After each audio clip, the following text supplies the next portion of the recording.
Hey everyone, hope you're doing great. A lot of you ask me why sometimes when you try to color a shape, it makes a copy instead of coloring the shape itself. Alright, let's test it out. First, I'm going to pick a color and use the paint bucket tool to apply it to the shape, and as you can see, it just turned into two shapes.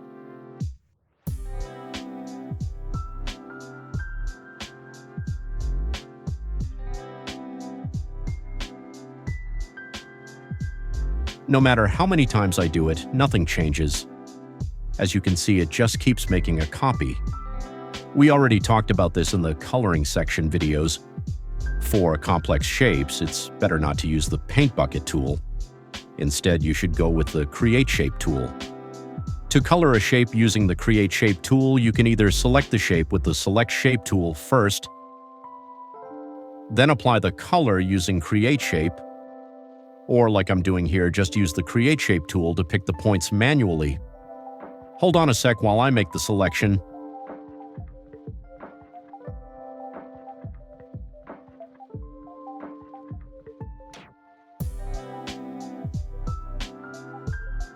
If you selected the wrong points, you can deselect them by holding down the Alt on your keyboard and dragging with the mouse. Now we pick the color we want for the fill, and if we also want to color the stroke, we pick a color for the stroke too. For example, I'm going to go with orange, hit Create Shape, and that's it. Now if I move the shape, you'll see that no extra shape was created. The original shape is colored, just like we wanted.